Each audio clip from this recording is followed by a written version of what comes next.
मेरे प्यारे भाइयों और बहनों, हम में से हर एक की जिंदगी में ऐसे लम्हात जरूर आएंगे जब हमें यह सुनने को मिलेगा कि लोगों ने हमारे बारे में बुरी बातें की है। हमें यह सुनना पड़ेगा कि लोगों ने हमारे बारे में झूठी बातें कही, नाहक बातें कही हैं, और यह जरूर होना है। ऐसा क्यों होता है? इसलिए कि जब अल्लाह ने हमें पैदा किया तो उसने वादा किया कि वह हमें आजमाएगा, और उसने हमारे पास एक पैगंबर भेजा, और उस पैगंबर ने हमें सिखाया कि हमें क्या करना है और क्या नहीं करना। और अल्लाह ताला फरमाता है कि अगर तुम उस पैगंबर सल्लल्लाहु अलैहि वसल्लम के तरीके की पैरवी करोगे तो कभी गुमराह नहीं होगे। उस नबी करीम सल्लल्लाहु अलैहि वसल्लम की जिंदगी में अल्लाह ताला ने कुछ बहुत खास रखा है। वो खास बात क्या है? ये कि वो भी ऐसे वक्तों से गुजरे हैं जब लोगों ने उन पर झूठ बांधा, उन पर नाहक इल्जामात लगाए। तो जब अल्लाह ने उन्हें भी इस सब से गुजारा तो यकीनन अगर हम नबी सल्लल्लाहु अलैहि वसल्लम की सुन्नत को पूरा करना चाहते हैं तो हमें भी इन्हीं बातों से गुजरना होगा। बस अल्लाह हमें आजमा रहा होता है कि हम कैसे रद्दे अमल देते हैं। तो जब कोई आपके बारे में बुरी बात कहे, आप पर झूठा इल्जाम लगाए, चाहे वो आपके पीठ पीछे हो या आपके सामने, तो एक मोमिन होने के नाते, एक ऐसे शख्स होने के नाते जिसने ला इलाहा इल्लल्लाहु मुहम्मदुर रसूलुल्लाह का इकरार किया हो, यानी जिसने यह तस्लीम किया हो कि अल्लाह के सिवा कोई माबूद नहीं और मोहम्मद सल्लल्लाहु अलैहि वसल्लम अल्लाह के रसूल हैं, तो सबसे पहला काम जो आपको करना चाहिए वह है अल्लाह का शुक्र अदा करना। जी हाँ, यह सुनकर अजीब लगेगा, लेकिन जब कोई आप पर इल्जाम लगाए या आपको बुरा कहे तो फौरन अल्हम्दुलिल्लाह अल्हम्दुलिल्लाह कहिए।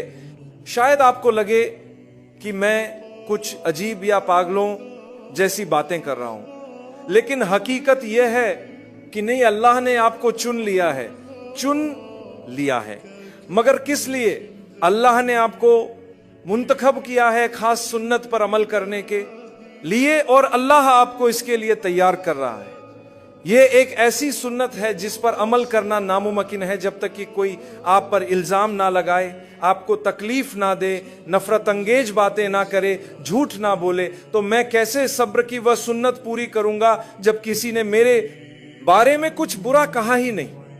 अब आपको समझ आया कि अल्हम्दुलिल्लाह क्यों कहा जाता है। अल्लाह ताला कुरान की एक आयत में फरमाता है, जो कुछ वो लोग आपके बारे में कह रहे हैं उस पर सब्र करें। तो मैं कैसे सब्र करूंगा जब किसी ने मेरे खिलाफ कुछ कहा ही नहीं? इसीलिए यह नामुमकिन है कि आप और मैं एक तवील जिंदगी गुजारे और किसी मौके पर कोई शख्स हमारे खिलाफ सख्त, बुरी और तकलीफ दे बातें ना करें। यह दरअसल आपके और अल्लाह के दरमियान ताल्लुक की बात है। क्या आप अल्लाह पर ईमान रखते हैं? जी हां, मैं रखता हूं। क्या उसने आपको पैदा किया? जी हां, बिल्कुल किया। क्या हम सब ने उसी की तरफ लौट कर जाना है? जी हां।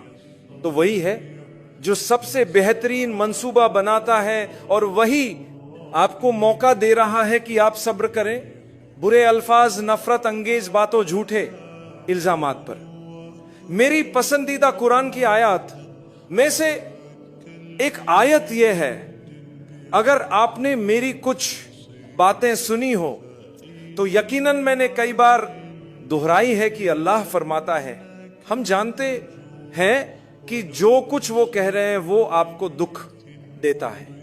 असल में जो लफ्ज इस्तेमाल हुआ है वो है यह आपको गमगीन करता है। नबी करीम सल्लल्लाहु अलैहि वसल्लम गमगीन इसीलिए होते थे क्योंकि आप जानते थे कि ये लोग दरअसल खुद अपने साथ ज्यादती कर रहे हैं। अगर आप एक अच्छे इंसान हैं, आप मासूम हैं, आप सीधे रास्ते पर हैं, और कुछ लोग आपके बारे में गलत बातें कह रहे हैं और आप जानते हैं कि वो झूठ बोल रहे हैं, तो आपको कहना चाहिए अल्हम्दुलिल्लाह, और उनके लिए अफसोस महसूस करना चाहिए। हां, उनके लिए अफसोस करें। नबी करीम सल्लल्लाहु अलैहि वसल्लम इसलिए रंजीदा होते थे क्योंकि आपको उन पर अफसोस होता था। आप उनके बारे में फरमाते थे, या अल्लाह मेरी कौम को हिदायत दे। ये नहीं जानते कि ये क्या कर रहे हैं। क्या ही जबरदस्त बात है। जरा तस्वीर करें, अल्लाह ताला ने आपको चुन लिया हो। नबी सल्लल्लाहु अलैहि वसल्लम के मामले में तो وہ اللہ کے رسول تھے, اللہ کے سب سے محبوب بندے تھے, لیکن آپ نے کبھی نہیں سنا ہوگا کہ انہوں نے ان لوگوں کو بد دعا دی ہو یا برا بھلا کہا ہو یا ان سے لڑائی کی ہو, جیسے ہم کرتے ہیں. کوئی آپ سے کہے تم بے وقوف ہو تو ہم فوراً جواب دیتے ہیں تمہاری ماں اور تمہاری پوری فیملی بے وقوف ہے. یہی ہم کہتے ہیں. اللہ کرے اب ایسا نہ ہو, اللہ کرے کہ یہ سچ نہ ہو. مجھے امید ہے کہ جو کچھ میں نے کہا وہ اب سچ نہیں رہا, لیکن سچ یہ ہے کہ بعض اوقات ہم اسی طرح کا رد عمل دیتے ہیں کیونکہ ہم سمجھتے ہیں کہ ہم بہت بڑے آدمی ہیں. کوئی ہمارے بارے میں کچھ کہے تو ہم فوراً اس کی پوری کمیونٹی کو برا کہہ دیتے ہیں. میرے پیارے بھائیوں اور بہنوں, ذرا غور فرمائیے کہ منفی باتوں کو مثبت آنکھ سے دیکھنے کی عادت اپنائیے. یہی نبی کریم صلی اللہ علیہ وسلم کی سنت ہے. میں یہ نہیں کہہ رہا کہ آپ کچھ نہ کریں اور بس بیٹھ کر دوسروں کو موقع دیں کہ وہ آپ کے ساتھ جو چاہے کرے, نہیں, ہرگز نہیں. لیکن میں یہ ضرور کہہ رہا ہوں کہ اگر کوئی دوسرا اپنا کردار اور اخلاق کو بیٹھا ہے تو آپ اپنا شاندار اخلاق اور عظیم کردار ہرگز نہ کھوئیں. آج کے دور میں ایک بہت بڑی بیماری پائی جاتی ہے اور وہ ہے دوسروں کے بارے میں بری باتیں کرنا. یہ سب شیطان کا کام ہے.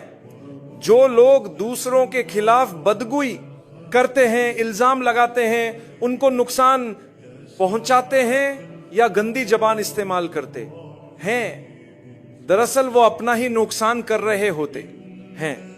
جب آپ کسی کے بارے میں برا بولتے ہیں تو یاد رکھیے کہ اس کا نقصان صرف آپ کو ہوتا ہے نہ کہ اسے. اگر کوئی آپ کو گالی دیتا ہے یا برا بھلا کہتا ہے تو عام طور پر ہمارا پہلا رد عمل بھی گالی دینا ہی ہوتا ہے. حالانکہ ہمیں ایسا نہیں کرنا چاہیے. صحیح طریقہ یہ ہے کہ اگر کوئی آپ کو برا کہے تو آپ مسکرا کر خاموشی سے وہاں سے چلے جائیں, اس کی طرف مڑ کر بھی نہ دیکھیں. قرآن ہمیں سکھاتا ہے کہ صبر سے کام لیں اور بروں کو اچھے طریقے سے چھوڑ دیں. ان لوگوں سے تعلق ختم کر دیں جو روزانہ آپ کو غصہ دلانے کی نیت سے آپ کے قریب آتے ہیں. جو آپ کو غصہ دلانے میں کامیاب ہو جائے وہ دراصل آپ کو کنٹرول کر رہا ہے. وہ جانتے ہیں کہ اگر آپ کو غصہ دلا دیا جائے تو آپ کوئی غلط قدم اٹھا لیں گے, کسی کو مار دیں گے. یہ سب کچھ وہ پہلے سے پلان کر چکے ہوتے ہیں.